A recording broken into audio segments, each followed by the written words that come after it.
A pensar más con Rosa María Palacios.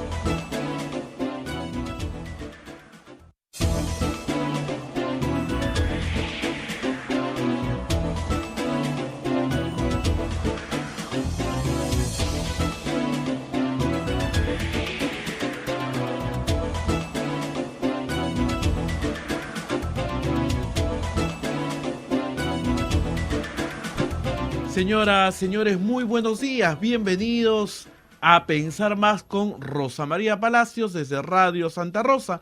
Ya estamos comunicados con Radio Santo Domingo en Chimbote, Radio San Martín en Arequipa, Radio Cepagua, Ucayali, Radio Quillabamba TV, La Convención, Radio Madre de Dios en Puerto Maldonado. También nos estamos escuchando en Radio Huánuco, con Huánuco, Radio La Voz de Ayacucho en Ayacucho, Radio Pública en Puno, Radio Moro en Ancash, Radio Cumbre en Huancayo, es la radio del Arzobispado de Huancayo, Radio Milenio en Satipo, Radio Estación Solar en Abancay, Radio Oriente en Yurimagua, Radio Los Ángeles en Cajamarca, Radio San Valentín en Lampa, Radio Activa en Cerro de Pasco, Radio Continental en Huanta.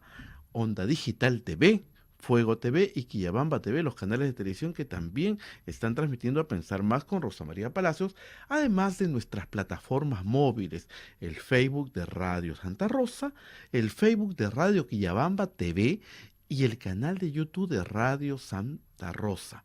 Además, nuestra página web www.radiosantarosa.com.pe. Ya estamos listos para empezar la emisión correspondiente a hoy día, lunes 17 de julio del año 2023, muy cercanos a la fiesta de la patria. Ayer nos enteramos que a través de los dominicales de nuevas artimañas en el Congreso de la República, según el congresista Jorge Luis Flores Ancachi, señor que es conocido como el mochasueldo, aparte de los niños, y ha comprometido a 3 de sus colegas.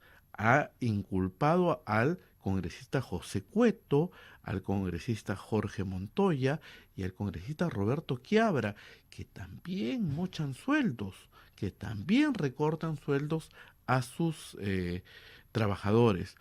Obviamente esto ha sido desmentido por los 3 congresistas, incluso están pidiendo su desafuero del Congreso del señor Jorge Luis Flores Ancachi. Por otro lado, también en Cuarto Poder nos enteramos de una supuesta reunión de la fiscal Patricia Benavides con la señora Sada Goday en Estados Unidos. Vamos a ver. Se está investigando. Y por otro lado, el fin de semana también salió unas últimas encuestas mandadas a hacer por Perú 21 sobre cómo va la recepción que tiene tanto el Congreso de la República como la señora Dina Boluarte. Según la última encuesta de Ipsos para Perú 21, encuesta realizada en el mundo urbano y rural, el 79% desaprueba a la señora Boluarte, la gestión de la señora Boluarte, y el 14% tiene una aprobación.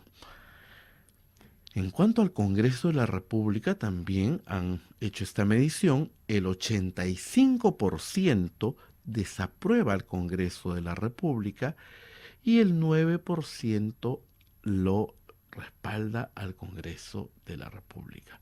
Son cifras de verdad muy pequeñitas que tienen de respaldo tanto la señora Boluarte como el Congreso de la República.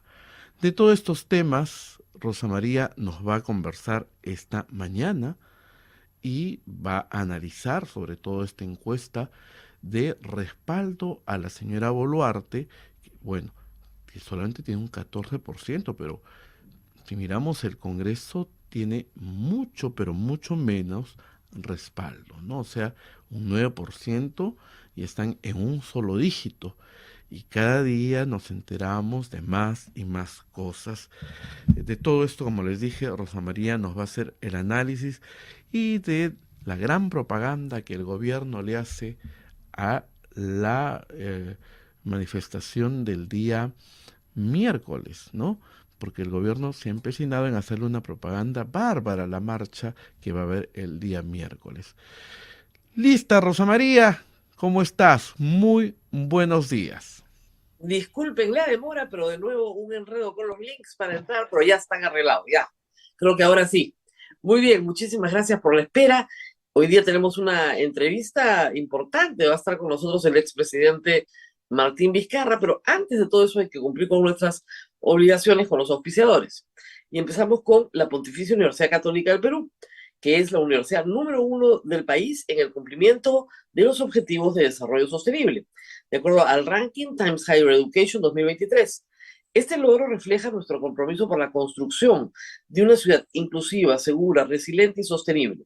Visítanos en puc.edu.pe. Y también tenemos a Palestra Editores. Desde el 17, o sea, desde hoy hasta el 22 de julio, Palestra Editores los invita al programa gratuito Conferencias sobre Derechos y Libertades en el Estado Democrático de Derecho. ¿Cuánta falta hace eso? Dirigido a toda la ciudadanía que quiera conocer más sobre sus derechos. Pueden inscribirse a través de nuestras redes sociales. Muy bien, y nosotros también les recordamos que ustedes nos pueden ayudar, como siempre, a través de una donación, de Yape o de Plin. Es muy fácil, lo único que tienen que hacer es capturar el QR que está en pantalla, como se hace siempre que usan su Yape o su Plin, y hacernos una donación que nos ayuda todos los meses a terminar el mes. Y también, por supuesto, si no está en el Perú, a través del sistema PayPal, dentro del Perú también, con una tarjeta de crédito. Es muy seguro, muy fácil. Las instrucciones están en la página web de Radio Santa Rosa, www.radiosantarosa.com.pe. Pues bien, efectivamente, Abel ya les ha adelantado varios temas. Este fin de semana ha tenido mucha, propaganda del Estado a favor de ir a la marcha. Es una cosa curiosa.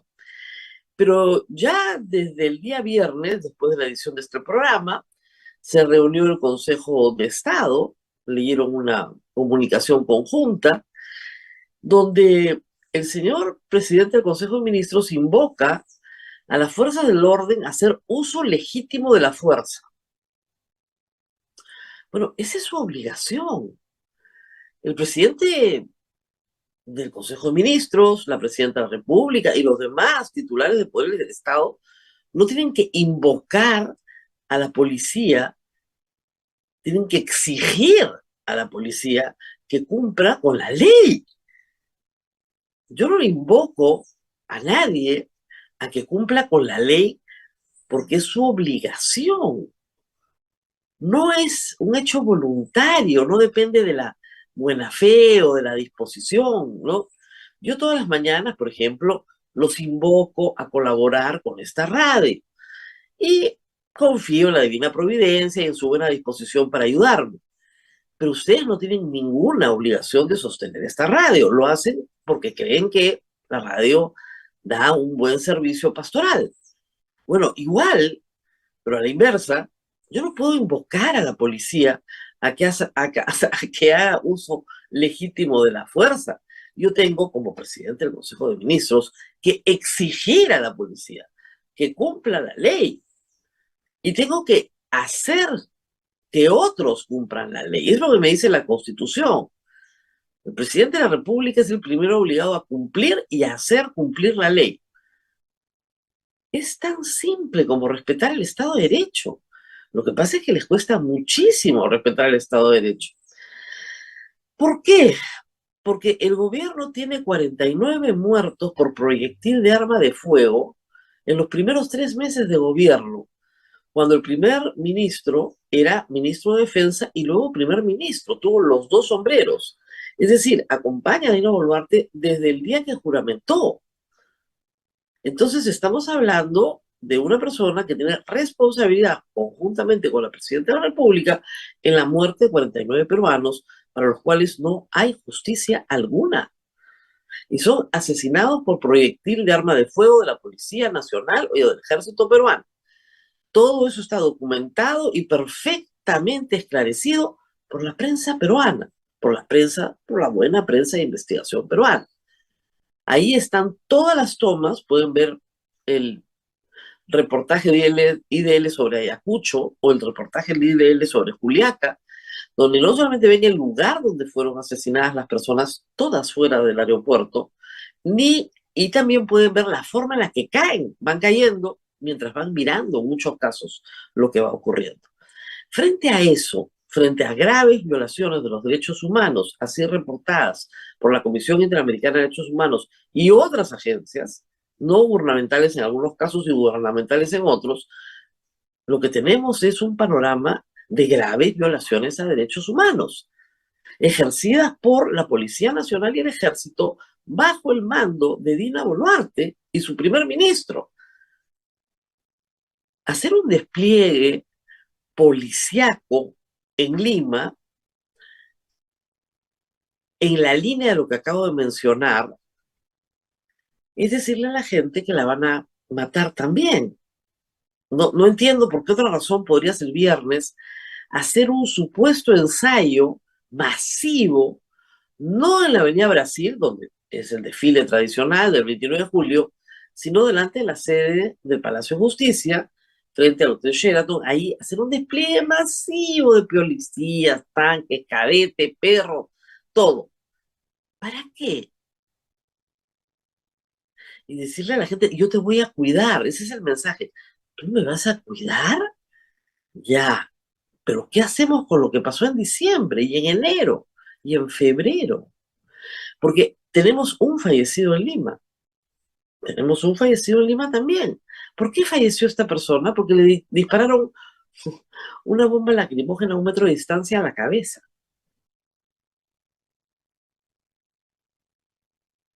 Ayer yo escuchaba en Cuarto Poder que le preguntaban al general Arriola, que es el que se toma fotografías con la resistencia, qué iban a hacer con estrategias, ¿no?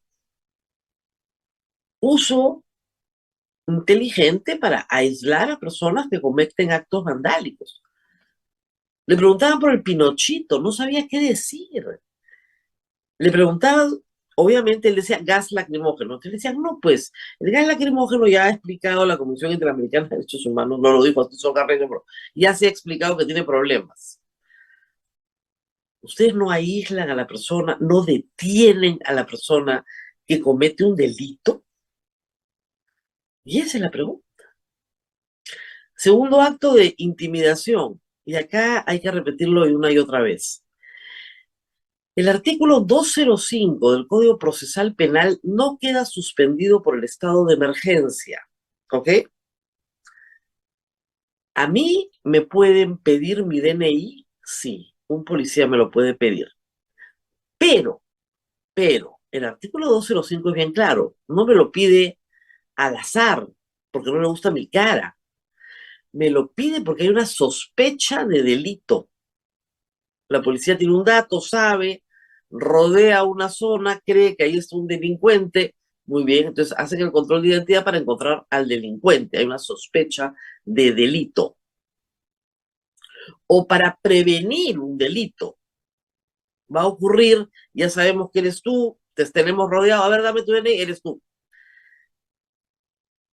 No para, a ver, como mecanismo de captura habitual. ¿Por qué? Ayer en redes sociales y el sábado también he visto tanta estupidez. Quien no la debe, no la teme. Todos parecen, no sé, salidos de adónde, ¿no? En fin, el tema es el siguiente. Los delincuentes requisitoriados suelen tener DNIs falsificados. ¿Por qué? Porque son delincuentes. Son delincuentes, pues. Esa es su conducta. Y los delincuentes tienen documentación falsa, obvio.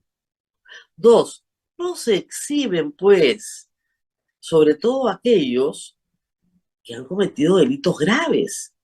Viven a salto de mata en la clandestinidad, salvo que estén completamente seguros de que nadie los va a atrapar, como sucedió este sábado dentro de un cuartel militar, donde un requisitoriado hace 9 años por desaparecer a 4 personas en Sushi en 1991, ¿no es cierto? Esa persona prófuga de la justicia social durante 9 años va a un cuartel del ejército a un encuentro de su promoción, un encuentro social. Y lo dejan entrar. Presenta su DNI a la entrada o no. Lo capturaron a la salida. Todavía no se sabe cuántas veces había entrado al establecimiento porque la web se ha caído. ¿Ya? Entonces, ¿para qué te piden tu DNI en un bus que pasa por la garita Pucusana? Para asustar. Y algunos pasajeros comienzan a filmar estos encuentros, a pedir explicaciones, a exigir sus derechos. Algunas personas se comienzan a filmar con la policía diciéndoles, yo sí conozco mis derechos. Usted me tiene que decir, primero se tiene que identificar y decir a qué comisaría pertenece de acuerdo a la ley. Segundo, si yo me he identificado correctamente, me devuelven mi DNI y me voy. No tiene para qué llevarme 4 horas a la comisaría como máximo, además. No tiene para qué. Si yo no he cometido ningún delito, ni soy sospechoso de delito, ni estoy requisitoriado, se acabó. Pero aún para pedirme el DNI, tengo que tener sospecha de delito o prevención de delito. Pedirle el DNI a todos los que entran por Pucusana, Ancón y Corcona, en buses, ¿ah? Así no, camionetas no, carros particulares, no, pero no te pases, ¿no? Es para los pobres nomás. Entonces, pedirle carro a todo el que va, pedirle identificación física a todo el que va a un bus no es más que un psicosocial. ¿Que genera qué? Miedo. Pero, el miedo tiene un límite y el gobierno tendría que entenderlo. Una población donde el 80% declara en las encuestas que quiere que Dina Boluarte se vaya, pasa del miedo a la cólera bien rápido. Y lo único que están haciendo es que a la gente le dé cólera el abuso. Siempre en Lima hemos tenido mucho respeto por la policía y mucho cariño por la policía. En otras zonas del país, sí, las cosas son más difíciles. Pero a la gente le comienza a dar cólera. ¿Por qué no responden por las personas que han fallecido y por qué creen que abusando del poder van a conseguir el apoyo de la población? No lo van a conseguir de esa manera, pues. Lo tienes que conseguir ganándote a la población, no asustándola. Y no es un tema de que el que no la debe no la teme. Nadie, la mayoría, la inmensa mayoría, los miles de viajeros que atraviesan las garitas de control, no tienen ninguna requisitoria, son personas que vienen a trabajar, que ni siquiera van a participar en una marcha viajando el viernes o sábado o domingo. Les están fastidiando la vida por fastidiárselas. No solamente en Lima, se han reportado hechos similares en Huancayo, en Lambayeque. La Encerrona esta mañana tiene un recuento largo de diferentes personas que han reclamado por los mismos hechos en distintas zonas del país. Van a poner 20.000 policías en las calles, 11.000 en Lima. Yo no creo que vayan 11.000 personas a la marcha. Me alegro que vayan 11.000 policías a la marcha, porque así se harán un poquito más de bulto.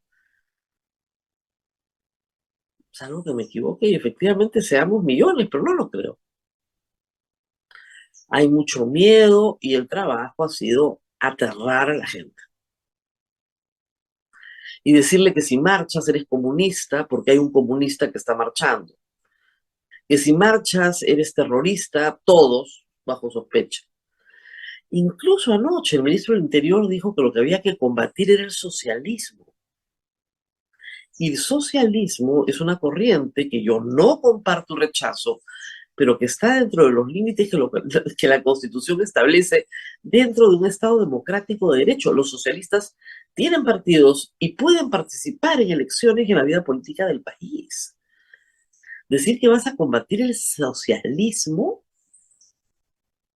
es deliberar en política, cosa que la policía no puede hacer. Están perdiendo los límites en todo momento. no saben cómo responder a preguntas muy concretas de estrategia y táctica para detener delincuentes. Están contestando cosas que no tienen sentido y luego están en una, ¿cómo les explico? En un psicosocial de aquellos.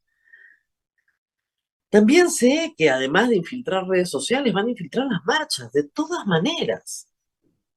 Entonces, si usted va a marchar, como yo, y tiene uno al lado que diga, sí, sí, vamos a quemar tal cosa, ese es infiltrado, pues de todas maneras, ni le haga caso, aíslelo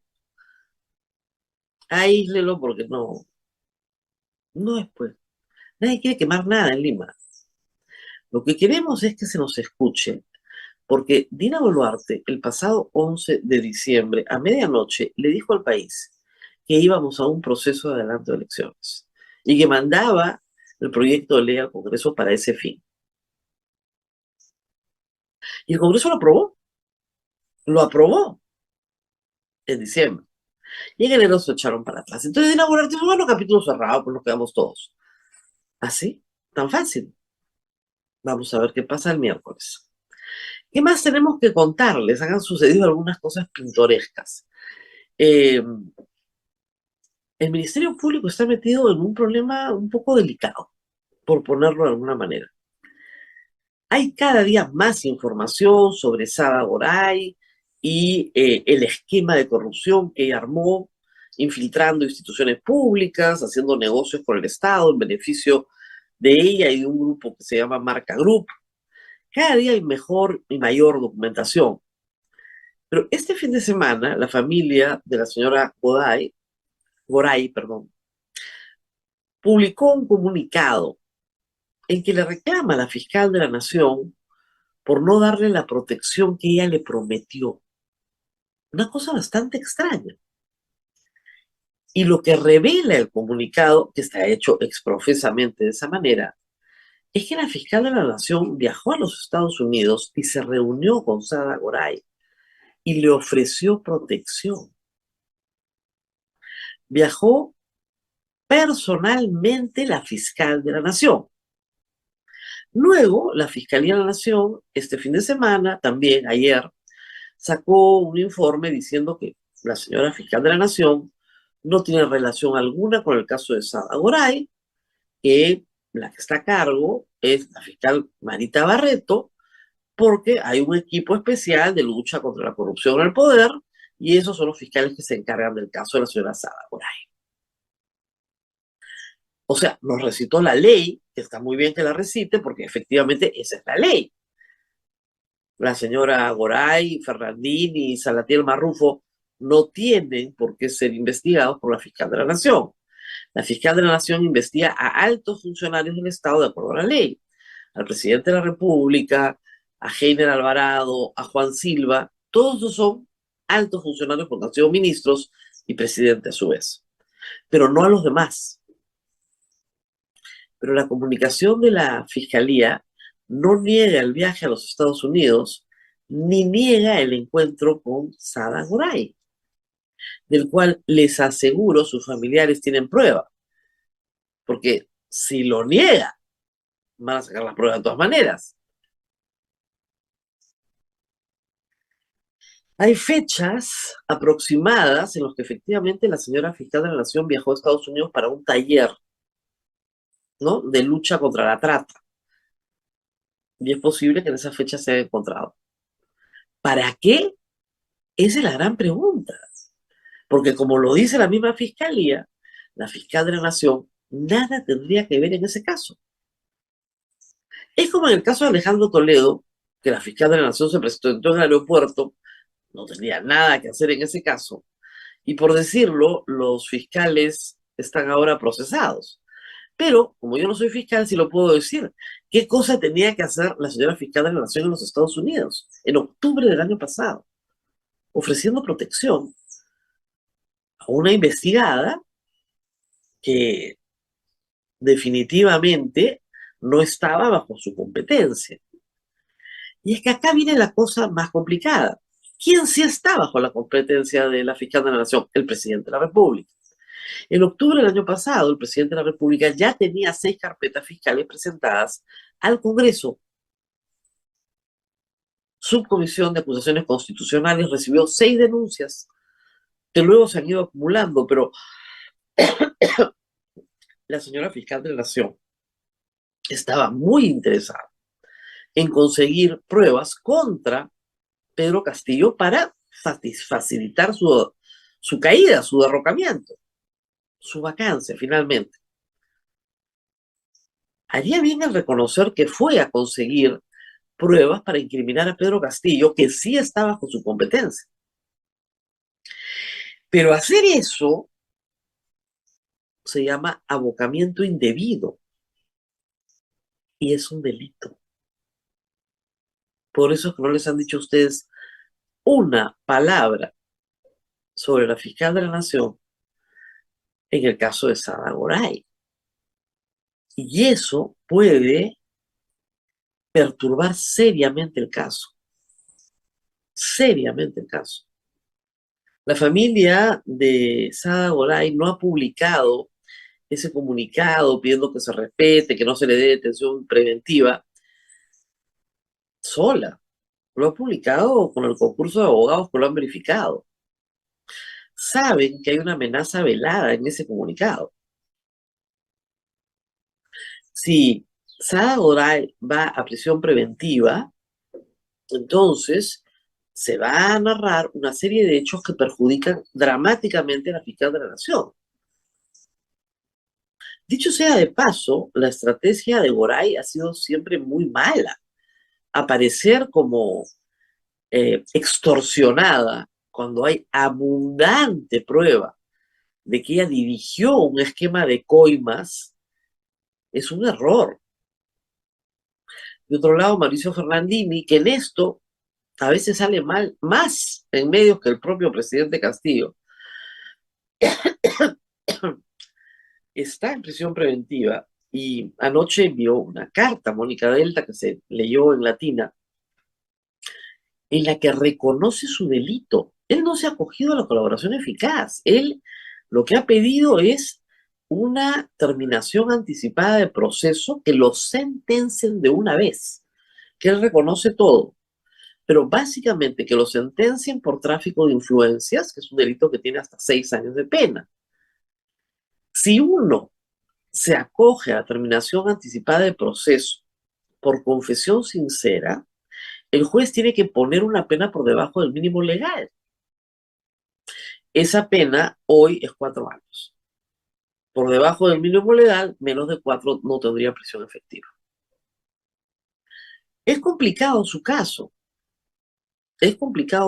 pero hay que entender también que la defensa de Mauricio Fernández va a intentar que solo lo procesen por tráfico de influencias y no por colusión, cohecho u organización criminal, que es el delito más grave.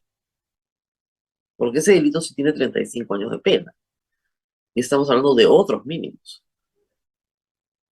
Entonces, aquí hay una situación complicada para los dos que están en detención preventiva, que nos hacen ver, preliminar, que va a vencer esta semana, que nos hacen ver una situación muy complicada también para la Fiscalía de la Nación. Y finalmente, donde las cosas se han puesto así, como dicen, sabrosas, es en la puerta del Congreso de la República, donde están esperando. Es una metáfora. Al congresista Flores, el congresista de Puno, le gustaba pues hablar mucho, ¿no? Y sus trabajadores lo grabaron. Y narra en un audio difundido ayer por Cuarto Poder que María del Carmen Alba le dijo que los congresistas militares, y mencionó a Roberto Queabra, a Montoya y al Pelao, que es el almirante Cueto, al Pelao Marino, menciona que María del Carmen Alba le contó que ellos habían contratado asesores militares y a los cuales les mochaban el sueldo también. A diferencia de otros, pues a los señores miembros retirados de las Fuerzas Armadas, eso de que se metan con su honor no les ha gustado nadita. Y han anunciado todos denuncias penales por difamación contra Flores. Además de impulsar el proceso para que por mochar sueldos, que es concusión, se le procese como delincuente en el Poder Judicial. Tal vez este hecho ayude a que los demás mochasueldos no tengan sanciones ridículas de la Comisión de Ética, sino que sean verdaderamente sancionados por lo que han hecho a través de una sanción por concusión en el Poder Judicial. Tal vez este hecho, pero estaban, y con toda razón, muy molestos. María del Carmen Alba dice que jamás ha dicho una cosa semejante, y los tres congresistas involucrados han anunciado inmediatamente acciones penales, negando, por supuesto, todos los hechos. El señor Flores quería justificarse por los delitos que él sí ha cometido, ¿eh? Porque del delito de Flores hay prueba plena. Por eso les digo, algunos lo esperarán adentro, otros en la puerta. Pero el señor Flores, que yo creo que hoy día no pasa sin recibir las denuncias penales correspondientes de sus colegas parlamentarios, por lo menos los difamados, a través de querellas de difamación. Muy bien, nos vamos a la pausa. Ya está con nosotros entrando el expresidente Martín Vizcarra. Tenemos varios temas que comentar, como les conté la semana pasada. Estamos llamando a diferentes partidos nuevos, algunos un poquito antiguos, pero que quieren participar en elecciones o desearían participar en elecciones. Vamos a la pausa y regresamos con el expresidente Martín Vizcarra. Así es, Rosa María, ya está en sala de espera el expresidente Martín Vizcarra y presidente del partido Perú Primero. Vamos a también invitarlos a todos que desde el día de hoy, 17 de julio al 22 de julio, Palestra Editores está invitando a las conferencias gratuitas sobre derechos y libertades en el Estado Democrático del Derecho, que está dirigida a toda la ciudadanía. Pueden inscribirse a través de nuestras redes sociales y hoy mismo ingresar a estas conferencias. Palestra Editores. Pausa y retornamos. Estás escuchando A Pensar Más con Rosa María Palacios.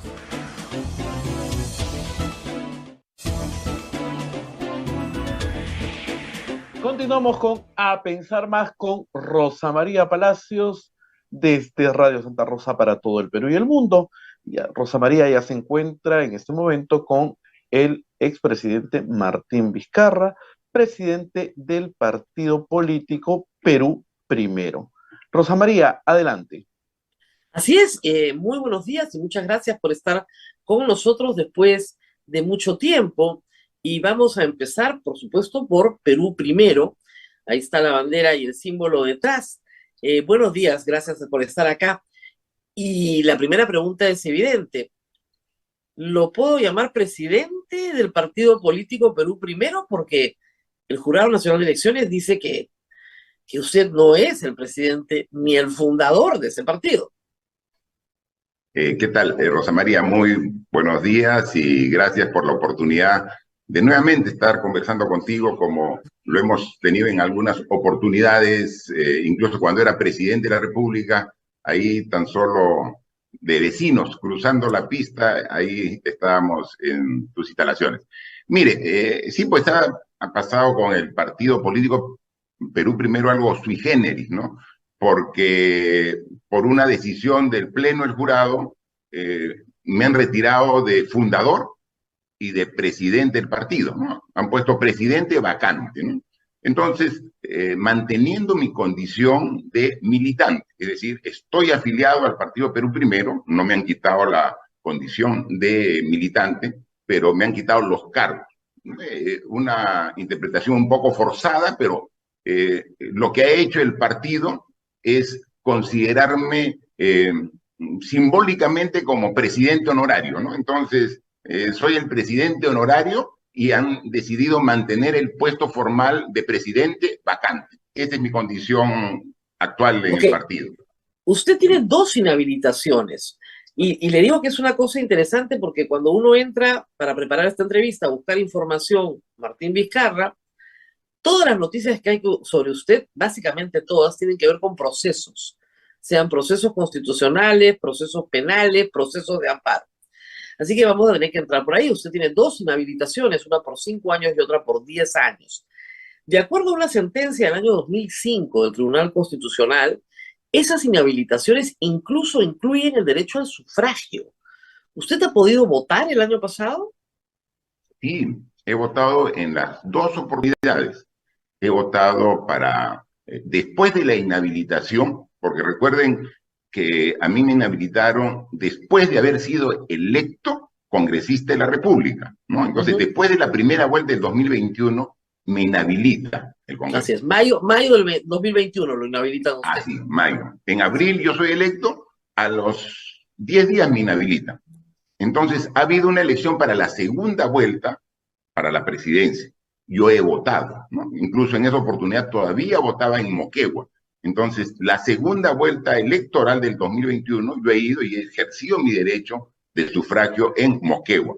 Como ya hice mi cambio domiciliario, ya para las elecciones municipales y regionales he votado aquí en Lima, ¿no? Entonces, mi derecho a sufragio está sin ningún inconveniente. Sin ningún inconveniente. Extraño, porque la verdad que esa resolución del 2005 del Tribunal Constitucional que usted debe conocer, porque se cita en la sentencia, en la resolución para que usted no pueda ser presidente ni fundador, establece que las personas inhabilitadas por el Congreso en función pública están inhabilitadas incluso para el derecho a sufragio, para fundar, en fin, conducir, ser presidente y ser candidato, que es probablemente lo que más importa. Si usted no puede ser candidato en unas elecciones adelantadas, incluso en las del 2026, porque tiene otra inhabilitación adicional que se aprobó en 23 de mayo del 2022, el año pasado, tiene dos inhabilitaciones, ¿para qué fundar un partido si usted no puede postular? Dos cosas al respecto a propósito de tu pregunta. Primero, hay como todo en el derecho, tiene diversas interpretaciones, ¿no? Y entonces la Constitución Política del Perú establece que los ciudadanos pueden ser inhabilitados mediante dos mecanismos y dos artículos de la Constitución.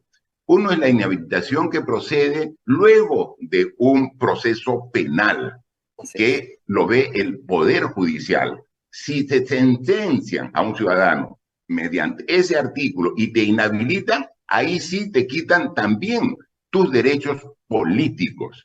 Pero si uno está inhabilitado en función del artículo correspondiente por el Congreso de la República, ahí es bien claro, es inhabilitación para ejercer cargo público, no para ejercer tus derechos políticos. Hay una diferencia en función qué camino se ha seguido para la inhabilitación. Y a mí me han inhabilitado el Congreso de la República. Yo no tengo ningún juicio, no tengo ninguna sentencia que me ponga en esta condición. Vamos a ir a lo penal en un momento todavía, pero quedémonos un momento en el Congreso. Ya. En el Congreso, usted ha sido inhabilitado para el ejercicio de la función pública. La interpretación que usted tiene es: yo puedo ser candidato aún cuando esté inhabilitado, porque lo que no puedo es ejercer la función pública. Pero no es en realidad lo que dice la sentencia del Tribunal Constitucional del 2005. En el 2005 se establece que no puede ni siquiera votar. Y esa jurisprudencia existe. Ese es el primer obstáculo. Que usted puede decir: no estoy de acuerdo, muy bien. Pero ha presentado usted amparos ante el Poder Judicial, y acabo de ver que uno ya le rebotó y los otros siguen en curso de apelación. ¿A dónde va a llegar con estos amparos? ¿A la Corte Interamericana? Sí, definitivamente. Está claro que la justicia nacional va a ratificar esta inhabilitación. Veo el temperamento, y lo tengo que decir con toda sinceridad. No veo una voluntad de entrar al fondo del asunto, ¿no? Pero ya existe jurisprudencia en la Corte Interamericana de Derechos Humanos. Tenemos el caso del presidente de Colombia, Gustavo Petro. Él también fue inhabilitado en su país cuando ejercía el cargo de alcalde de Bogotá, y fue inhabilitado por 15 años. Él se fue a la Corte después de terminar la justicia nacional y la Corte lo repuso en el cargo. Y fue muy claro, dijeron no puede ser inhabilitado si no tiene una sentencia firme del Poder Judicial. No puede dejar de ejercer un cargo democrático de elección popular si es que no tiene una sentencia firme del Poder Judicial. Claro, sin embargo, nuestra Constitución es un poquito diferente. Nuestra Constitución establece como sanción a la infracción de la Constitución la inhabilitación. Para el presidente de la República, los ministros y algunos altos funcionarios. Entonces tenemos que ir al fondo del asunto, porque el fondo del asunto es lo que va a tener que examinar la Corte Interamericana. ¿Por qué razón lo inhabilitaron? Así es. Y tenemos la confianza y la seguridad cuando un colegiado imparcial, objetivo, vea lo que usted dice, Rosa María, el fondo del asunto, y ve que no hemos cometido ninguna infracción constitucional. En la primera que lo inhabilitan por 10 años, lo inhabilitan por el tema del vacunagate. Es decir, usted y otros ministros de Estado se vacunan durante un proceso de experimento, ¿es verdad? Es una vacuna en experimentación, hay un ejercicio de experimento, un estudio clínico en el Perú, hay voluntarios que se inscriben, pero usted se inscribe, no se inscribe, nos dijo primero que se inscribió, y no fue verdad, y luego quedó claro que, digamos, utilizando su posición de poder, pudo conseguir vacunas para usted, su esposa y su hermano. Y eso es para muchos peruanos una inmoralidad. ¿Cómo responde a eso? Eso lo he explicado en varias oportunidades y no tengo ningún problema de hacerlo nuevamente contigo, Rosa María.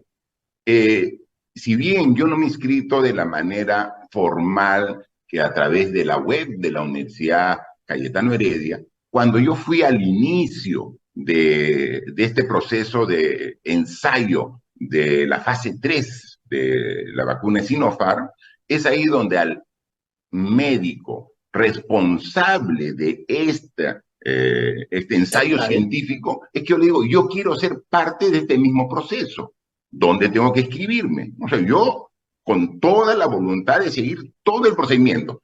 Ya, está bien. Entonces, finalmente el médico me dice, por supuesto, incluso ha declarado el médico, su asistente, que ellos estaban muy convencidos que mi participación podría ayudar al proceso. Porque cuando... Pero ¿por qué en secreto? Ese es todo el tema. Si usted salía al país y le decía, acá, yo soy el primer voluntario en este examen, la gente lo hubiera aplaudido.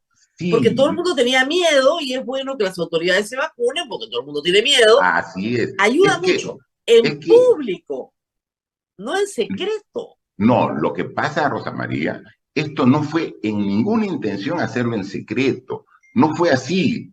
Por eso, pero te explico con total transparencia. Yo he participado en esto con el señor Málaga, con la enfermera asistente, con la gente de prensa de Palacio. Ha habido fotos, ha habido filmación. Hay un registro que lleva la Universidad Cayetano Heredia y yo desde ese día estaba en el registro. Uno entraba a la web y estaba en el registro, no había ningún secreto. Yo estaba en el registro de la Cayetano Heredia que había recibido. Es un registro privado, no es un registro abierto al público. No, pues. Pero le explico para concluir. Ya. Entonces, cuando conversamos al respecto, se vio de que como estaba en pleno proceso, mi participación podía generar también alguna distorsión al propio estudio. Entonces, yo pregunto a los responsables de estudio, ¿cuándo concluye este estudio? En un mes, más o menos a fines de noviembre, debemos terminar el estudio. Perfecto. Acá tengo las pruebas fílmicas, incluso ahí donde yo estoy con la vacuna en el pleno proceso. Inmediatamente termine el estudio fase 3, salimos en conferencia de prensa y lo anunciamos públicamente que yo también he recibido. Esa fue parte de la coordinación previa que se hizo. Eso fue a fines de octubre. Nadie iba a imaginar, ni yo, ni usted, ni nadie, que 10 días después, de manera absolutamente sorpresiva, iba a ser vacado del cargo de presidente, ¿no? Muy bien. Eso es lo que ocurrió. hasta ahí lo que dice podría tener alguna lógica, pero ¿por qué no lo contó después? En noviembre nos lo contaba, ¿por qué Sí, nos sí. enteramos en enero? Y ese error de no hacerlo, lo he asumido como una responsabilidad. O sea, lo asumo como una responsabilidad, como un grave error no haberlo dicho en ese momento.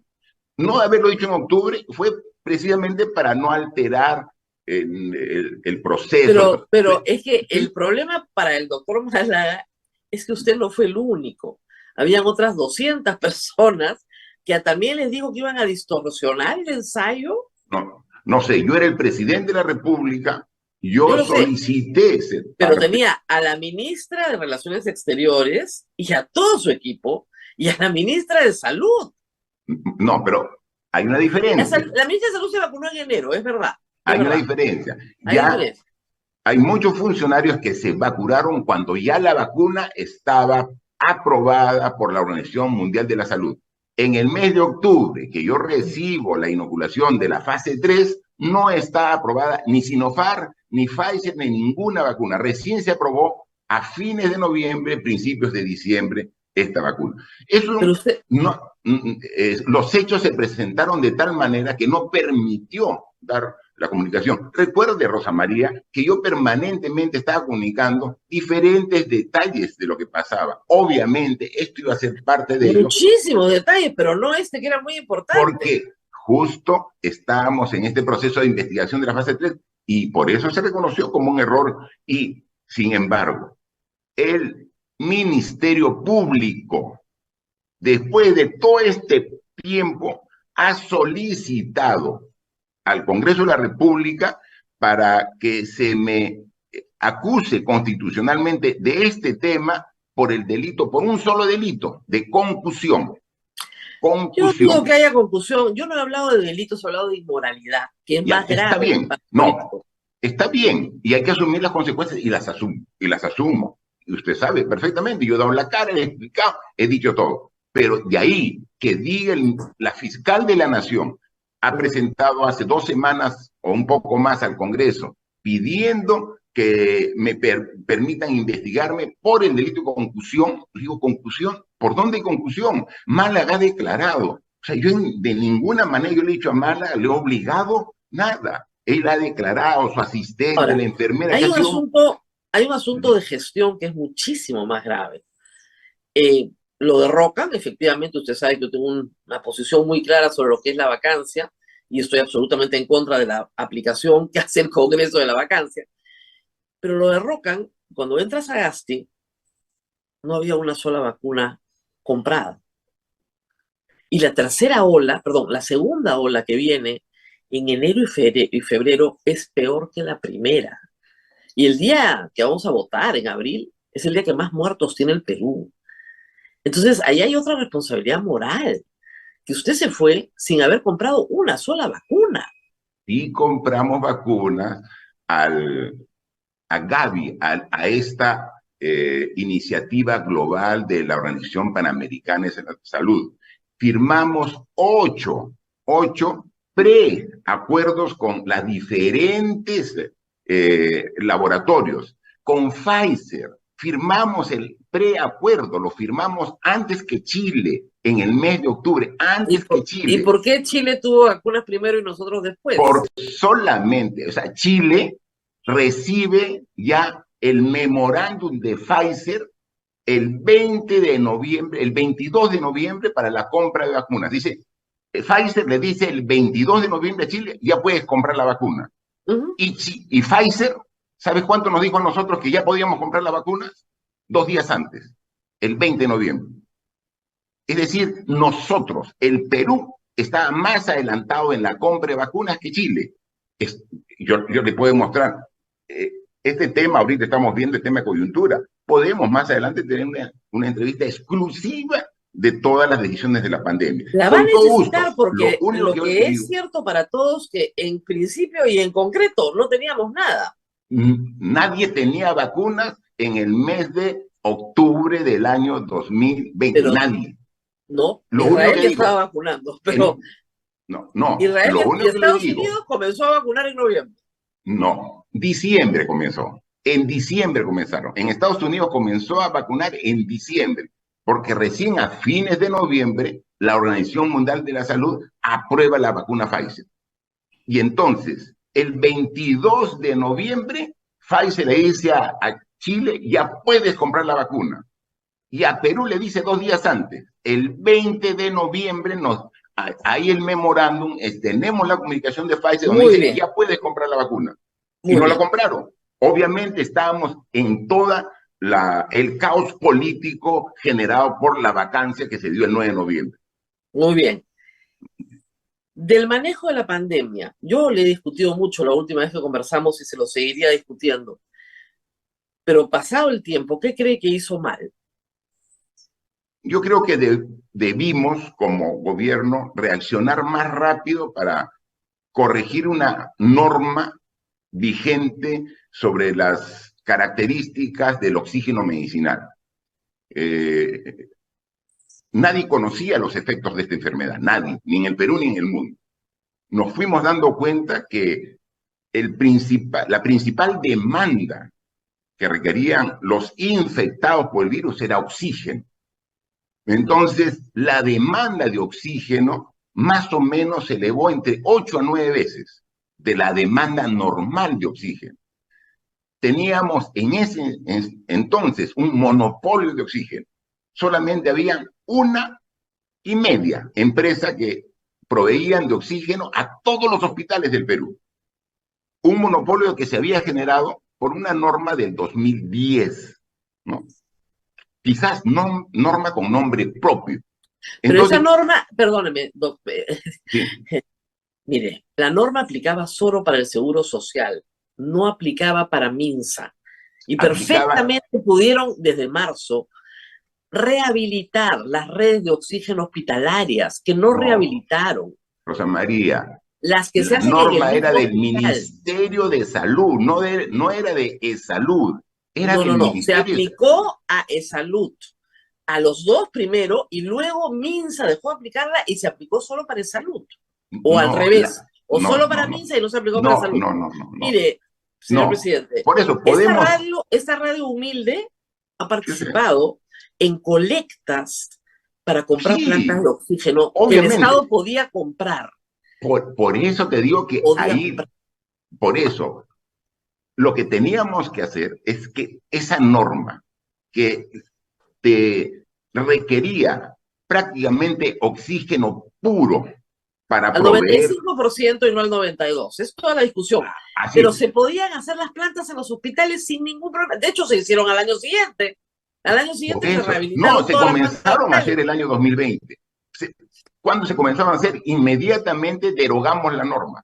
O sea, inmediatamente tuvimos que derogar esa norma, porque la industria nacional, que puede muy fácilmente producir este tipo de plantas de oxígeno, sí puede llegar al 92%, pero no puede llegar al 99%, que es lo que exigía. Eso se cambió. Esa demora al identificar, porque nadie sabía que la demanda se iba a disparar 8 veces. Ese fue el tema. No conocíamos. Si alguien nos hubiera dicho, miren, por si acaso el oxígeno se va a multiplicar por 8, ¿no? Cuando recién comienza la demanda a subir, se toman las decisiones. ¿No se arrepiente de haber aglomerado a la gente en los mercados? Que eso fue la expansión de toda la enfermedad. Se ha hecho lo que recomendaban y ningún país del mundo tenía toques de queda para comprar comida. Nadie. Nadie. Pero por eso... Europa jamás tuvo un toque de queda para comprar comida. Pero si los supermercados, los mercados estaban a disposición de la población. En un horario reducido. Hasta ahora creo que no se da cuenta el problema. En un horario de 4 horas, la gente se aglomera, pues. Me doy claramente cuenta del problema. Y sé que esto ha sido una enfermedad muy compleja que ha afectado al Perú y el mundo, y que mucha gente ha puesto todo su esfuerzo para afrontarla. Y usted me dijo en una entrevista que cuando terminara la pandemia y viéramos los números, se vería que lo que había hecho el Perú estaba bien. Y terminó la pandemia y vemos los números y tenemos la letalidad más alta del mundo. Lo que hizo el Perú estuvo mal. no tenemos la letalidad más alta del mundo, Rosa María. La Claro. Organización Mundial de la Salud, a fines del año 2022, ha hecho la evaluación de los 2 años de pandemia, sin contar este año 2023, y está reajustando la cifra. Nosotros, lo que sí hemos hecho es, hemos hecho un reporte real de las víctimas de COVID. O sea, hemos hecho. Muchos países del mundo han subestimado. Y entonces, tienen, la Organización Mundial de la Salud está haciendo su propio análisis. No, Lo ha hecho pero ya de a los 2 las primeros cifras años. de hoy tenemos la mayor letalidad del mundo. Que usted Bueno. no quiera creer en las cifras es No, otra cosa. no. Vea las cifras de la Organización Mundial de la Salud y se va a dar cuenta de ello. Como digo, yo le puedo preparar una ayuda a memoria con toda esta información para que usted contraste con la que tenga. No pecaron de soberbios. No podemos. Al contrario, nos hemos dado íntegros a este tema. ¿Cómo vamos a darnos de soberbio ante una crisis humanitaria de las más graves de la humanidad del último siglo? De ninguna Hay una manera. pregunta, regresando a los temas de los juicios y la coyuntura, hay una pregunta que todo el mundo se ha hecho. Cuando el gobierno cae, porque lo derroca el Congreso, yo creo que sin justificación alguna, ¿por qué no litigó? ¿Por qué no presentó también una acción ante el TC? Le correspondía como ejecutivo una acción competencial que hubiera podido definir algo que hasta el día de hoy el Tribunal Constitucional no define, que es cuándo se aplica una vacancia. ¿Por qué no litigó? Mire, yo incluso recibí recomendaciones que el día que el Congreso me vaca, que no deje Palacio, que me quede en Palacio y que la luche desde dentro. Claro, o sea, simplemente presenta una acción al Tribunal Constitucional, litiga. Y que la luche desde dentro. Mire, yo siempre he creído que las personas debemos dar todo de sí para contribuir en donde nos encontremos, en el hogar, en el trabajo, cómo no en el país. Estaba un país que si bien tenía un gran porcentaje de apoyo, recuerden, tenía un respaldo popular bastante alto en ese Altísimo. entonces, pero sin embargo ya había una decisión tomada del Congreso que para ti, para mí y para muchos entendidos era abusiva, era ilegal, inconstitucional, ya la había tomado. Entonces, amotinarme en Palacio de Gobierno, No digo amotinarse, pero sí presentar una acción competencial. Yo estoy seguro que forzar mi permanencia como presidente hubiera generado un derramamiento de sangre muy grande. No, porque la mayoría del país lo apoyaba. Usted tenía el apoyo de las Fuerzas Armadas y Policiales. ¿Cuál derramamiento es? Más bien, salió a marchar millones de personas en todo el país. Así es, pero y murieron, por eso le digo, murieron 2 muchachos, o sea. 2 muchachos porque yo acepté esa decisión ilegal e inconstitucional. Yo estoy seguro que si yo decía, no, yo me quedo, vamos a ver, se incendiaba el Congreso y se generaba realmente una masacre que yo de ninguna manera iba a permitir. Esa es mi apreciación. Claro, esa es mi pero apreciación. igual pudo haber presentado una acción. Pero mire las acciones, mire el TC que tenemos. O sea, hoy, pero en ese momento no teníamos. Igual, al contrario, ese TC convalidó la disolución del Congreso.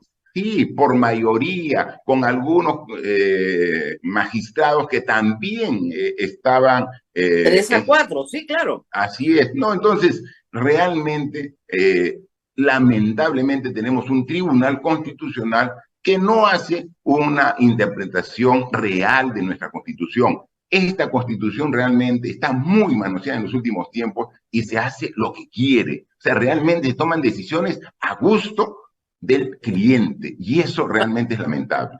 Tenemos que hablar de la acusación penal por cohecho pasivo propio, que finalmente se presentó en diciembre del año pasado, pero que sigue en control de acusación.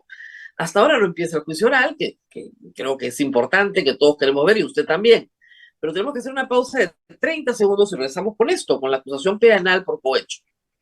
Así es, Rosa María, vamos a una pequeña pausa y retornamos con el expresidente Martín Vizcarra y presidente honorario del partido Perú Primero. Adelante. Estás escuchando A Pensar Más con Rosa María Palacios. Vamos con A Pensar Más con Rosa María Palacios, que se encuentra conversando con el presidente Martín Vizcarra, presidente honorario del partido Perú Primero. Adelante, Rosa María. Y bueno, tengo que hacer una pequeña revisión de las acciones constitucionales y penales que hay contra usted. Tiene 2 inhabilitaciones ya, una por 5 años y otra por 10 años. La primera por todo el caso por el cual lo derrocan, ¿no es cierto? Y la segunda por haberse vacunado. Hay 2 más en camino. Una, usted la acaba de mencionar, es por concusión, una penal que pide la señora fiscal de la Nación. Y además hay otra por haber disuelto el Congreso del señor Muñante contra usted y Salvador de Solá.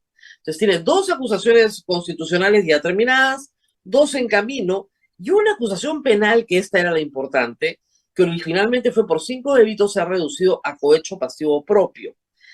Esa está en control de acusación. Las últimas novedades es que la Procuraduría está pidiendo que ingresen como terceros civilmente responsables tanto Obrainsa como ICSA.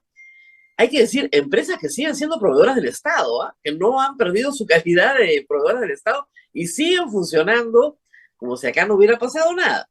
Pero en todo caso, se está en control de acusación. ¿Por qué no se inicia el juicio oral?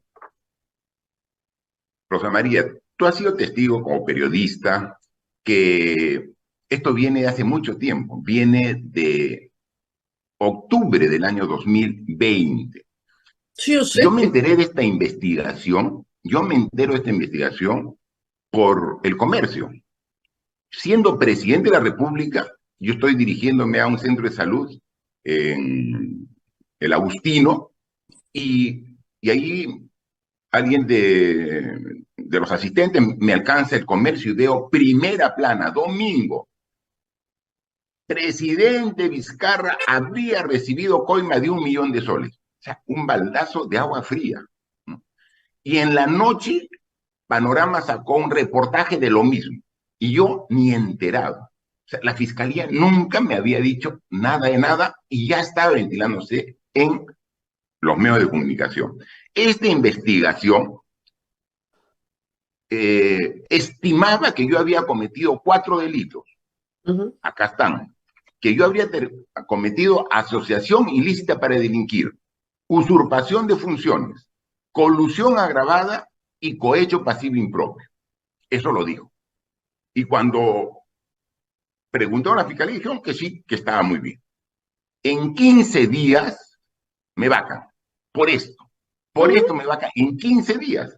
Por eso fue, así es. Yo fui al Congreso y dije, pero es una investigación. No puede, señor presidente, o sea, digamos, como decía el difunto, en política no se puede decir ingenuo.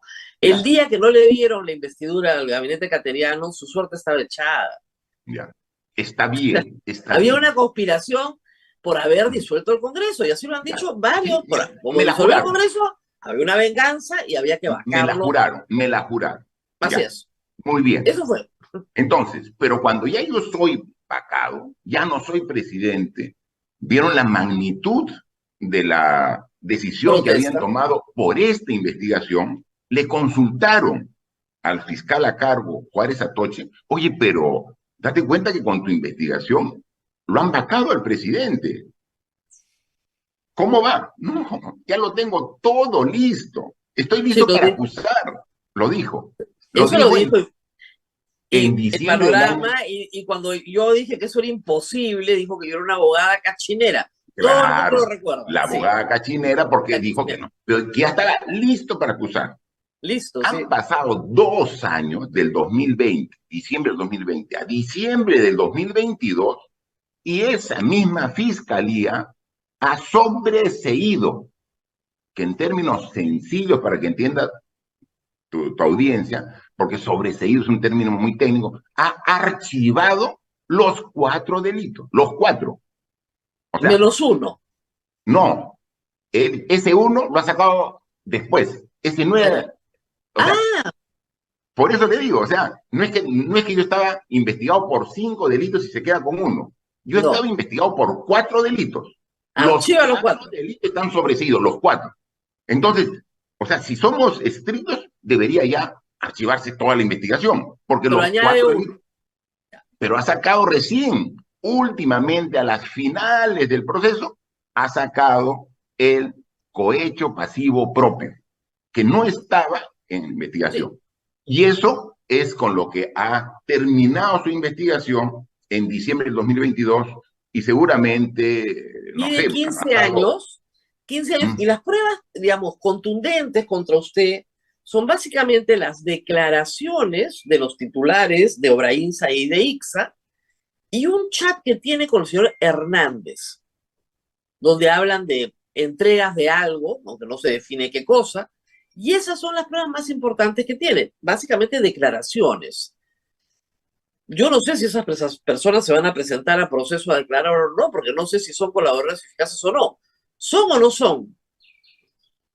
No sé, no Nadie lo lo sé, sabe. nadie lo Sí, sabe. las empresas Obrainsa e INSA, me he visto, por lo menos hasta donde sé, corríganme, siguen contratando con el Estado peruano. ¿Ah? Sin ningún problema. Ah, ya. No, Las empresas y sí, sus ejecutivos no tienen ningún problema, a siguen pesar que han contratando. aceptado que han cometido delitos. Sí, es rarísimo, ¿no?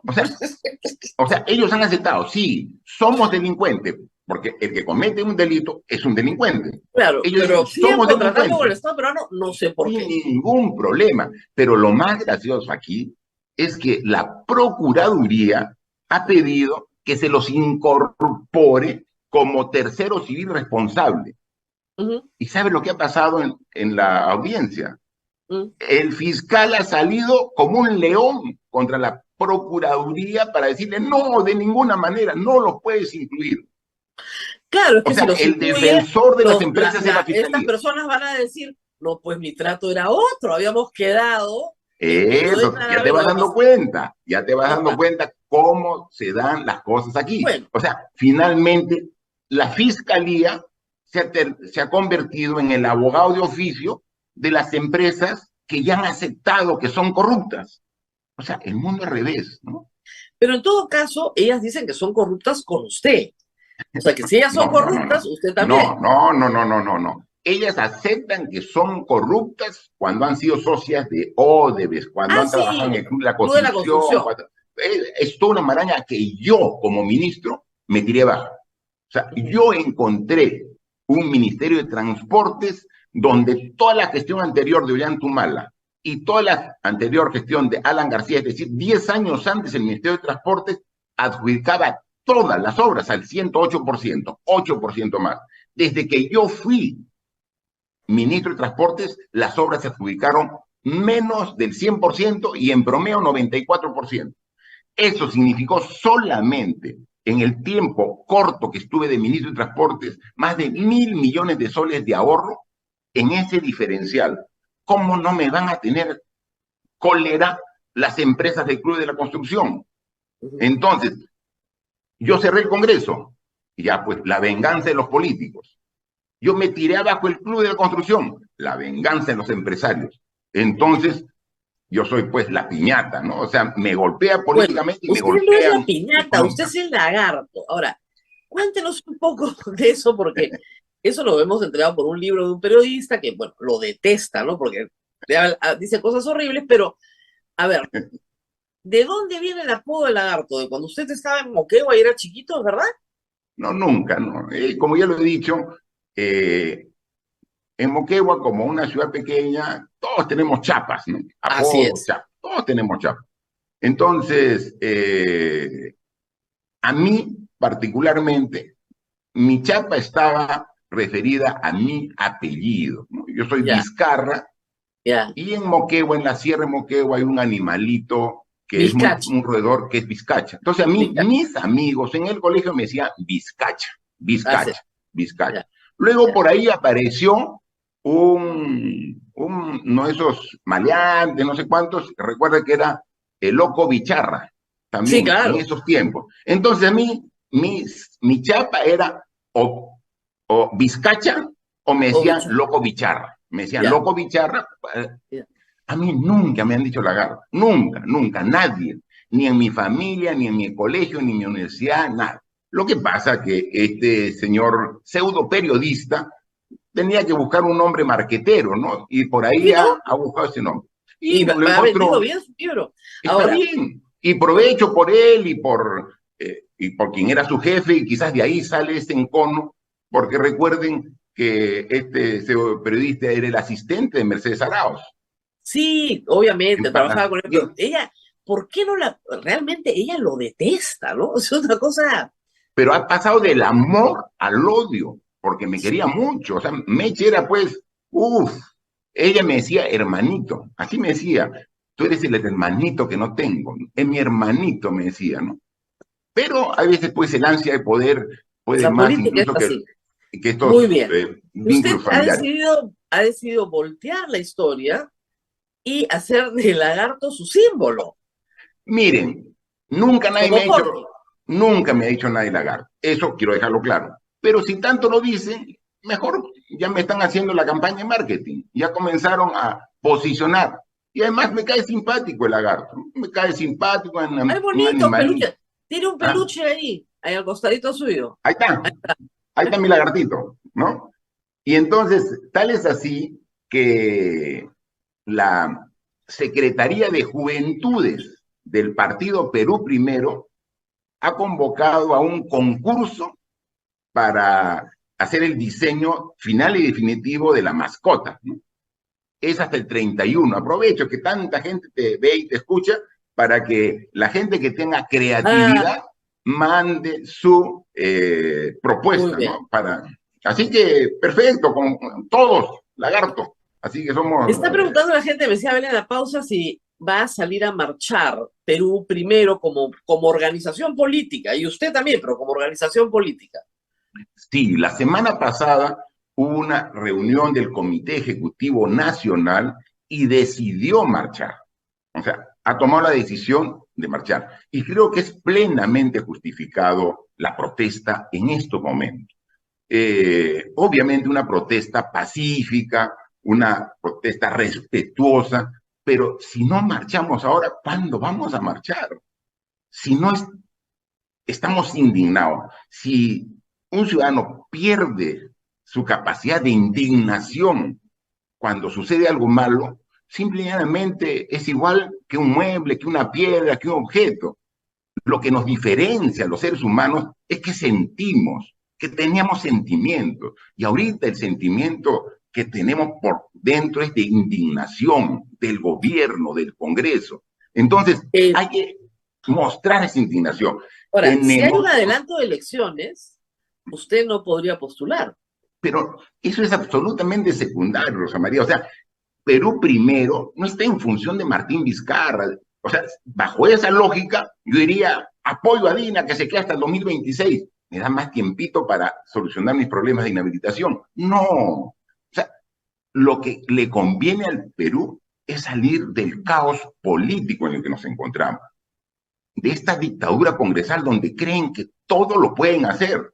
Se han tirado abajo la SUNEDU, que es de educación universitaria, se han tirado abajo la educación básica regular, permitiendo la contratación de los maestros contratados sin concurso. Han elegido a un TC que lo primero que ha dicho, que nadie le puede enmendar la plana al Congreso. Lo primero que ha dicho el TC, elegido. Han elegido al abogado de Vladimir Cerón como defensor del pueblo. Se han bajado a una fiscal suprema y han denunciado ya, por un lado, a 3 miembros de la Junta Nacional de Justicia y por otro lado a todos, ¿no? Es decir, Ahora, no va a quedar nadie en pie.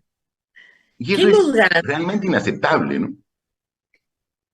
Ahora, ¿usted cree que Dina Boluarte tiene que renunciar y convocarse a un proceso de elecciones adelantadas?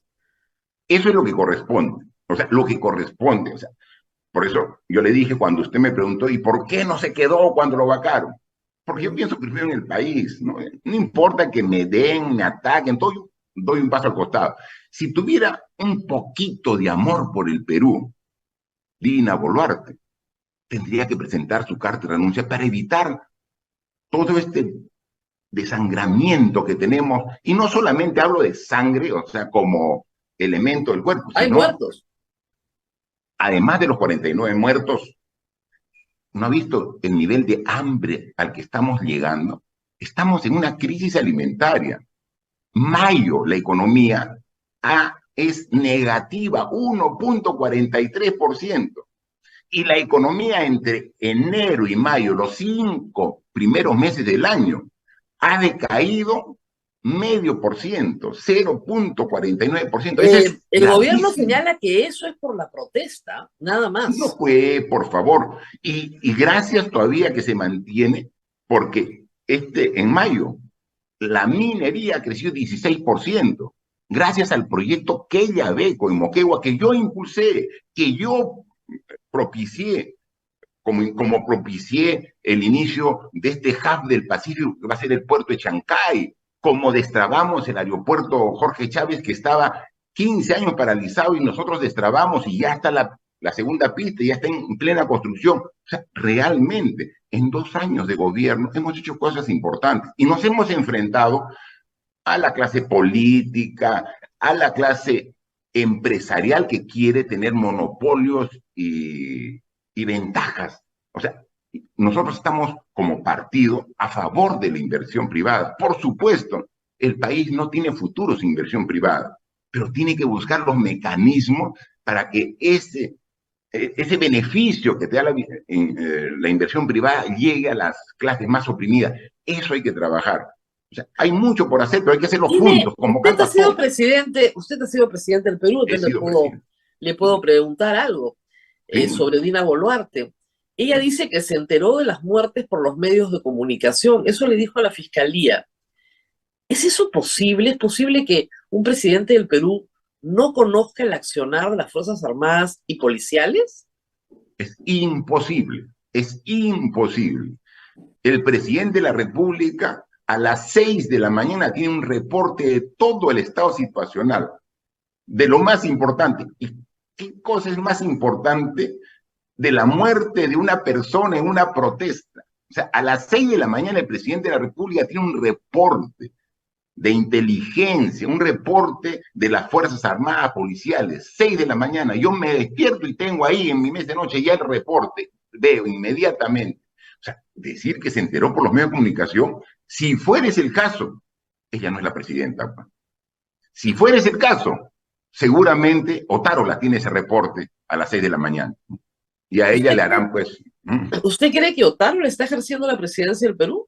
Sí, yo creo que el gobierno del Perú se está llevando desde el Congreso de la República, teniendo como operador en el Ejecutivo Alberto Otárola. Entonces, es decir, es el Congreso el que toma las decisiones de gobierno. ¿Y quién es su operador? Alberto Otárola. Y Dina Boluarte, bueno, está ahí ¿Y solamente... quién es en el Congreso? Porque el Congreso es una organización, pues, muy variopinta, ¿no? ¿Quién en el Congreso? Yo no lo veo al señor Williams tomando decisiones de nada, que no sea darle a los congresistas un bono, ¿no? Y ese tipo de cosas. ¿Quién en el Congreso lidera esta organización? Básicamente Fuerza Popular, ¿no? Fuerza Popular, que sí es un partido organizado, orgánico y llamémos obediente, ¿no?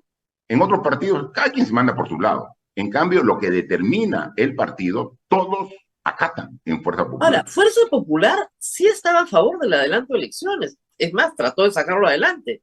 No los acompañaron los demás. Es que obviamente hay decisiones que se toman para llevarlas adelante y hay otras que se toman de manera solamente ficticia para la foto, ¿no? Entonces, hemos visto más de una iniciativa que saben ellos que no van a lograr, no le ponen ninguna ¿Usted voluntad. cree que eso es como el apoyo de APP, digamos? Más o menos. Ese apoyo de APP, hermanito, no te preocupes, ¿no? Después que me pidió quedarnos 2 años más. Él me dijo, queremos, César Acuña me dijo, Martincito, pero la gente te quiere. Extendamos 2 años más hasta el 2023. Yo le digo, estás loco. O sea, no nos vamos a entregar el 28 de julio del 2021. Cuando le dije que no, desde ahí se volteó. Entonces me dijo, Pero Los políticos siempre me terminan haciendo reír, pero de verdad que los apoyos son... Pero me parece raro que con 13 bancadas puedan tener ese nivel de hacer daño sin duda. Y los ejemplos los hemos puesto nosotros en el programa 1.000.000 de veces. Lo del Suneo, o sea, hay mucho interés particular, pero ¿quién organiza esos intereses particulares para que terminen, digamos, alineando Otárola a un programa? Eso es lo que me parece extraño. Miren, hay una serie de intereses particulares, individuales y colectivos en el Congreso. Y para eso son los canjes, ¿no? Es decir, tú defiendes a los mochasueldos, yo voto, todos los mochasueldos nos unimos y vamos a votar a favor de los niños. Entonces, yo te apoyo a los niños y tú me apoyas a los mochasueldos, ¿no? Y juntos apoyamos al defensor del pueblo, ¿no? Y entonces es un intercambio de favores, ¿no? Entonces, eso de ahí es, pero eso son, llamemos la menudencia. Pero las acciones ya de gobierno ya son más elaboradas, y ahí lo ve Fuerza Popular, con Renovación Popular, con Avanza País, con Boca, ellos toman y ellos hablan directo con Otárola. Ya esas decisiones de otro nivel, ya directamente, ya no tienen que ver, pues ahí no los consideran a los niños ni muchos sueldos, son ellos los que directamente. Porque Dina Boluarte ya ha decidido, obviamente se ha alineado como un gobierno de derecha, entonces está alineado a los partidos de derecha extrema, esta derecha que no piensa en el progreso y el desarrollo y la inversión, sino sus intereses inmediatos, esos son los que están manejando el gobierno. Usted no está prohibido de ser militante, o sea que va a salir el miércoles también con su equipo. Sí, última pregunta. Sí, claro, sí, vamos a salir, vamos a ver de qué forma, ¿no? Vamos, porque no queremos tampoco generar algún inconveniente con nuestra participación, pero Perú Primero va a estar de manera ordenada, de manera pacífica, junta, ¿no? Va a estar monolítica, sumándose a la marcha. Si vemos a alguien que genere la violencia, seremos los primeros en denunciar y capturar al infiltrado, porque eso daña la protesta. Y hay muchas demandas en la protesta, hay muchas demandas, pero si hacemos la teoría de conjuntos, tenemos que en el centro hay algo que todos coincidimos, ¿no? Todos coincidimos, que queremos que este Congreso ya basta, que el gobierno de una vez dé un paso al costado y que busquemos el mecanismo para encontrar elecciones en el más corto tiempo, para salvar la democracia que está en serio peligro. Y para decirle a la presidenta Dina Boluarte de que no queremos más muertos, que no nos pregunte cuántos muertos más queremos, no queremos ninguno, señora presidenta. Y eso interprete, y eso es lo que queremos ir a decirle todos en una protesta que la toma de Lima, hasta el nombre está mal puesto, pero la protesta social está plenamente justificada y vamos a participar de ella. Muy bien, ha sido Martín Vizcarra, presidente honorario de Perú Primero. Muchas gracias por haber estado con nosotros y por supuesto vamos a estar con otras agrupaciones políticas que recién estamos conociendo algunas de ellas, la verdad. Gracias por haber estado con nosotros y acompañarnos hasta este punto. Adiós. Muchas gracias. Nos vemos hasta mañana. Nos vemos hasta mañana. Chau, chau. Hasta aquí, A Pensar Más con Rosa María Palacios.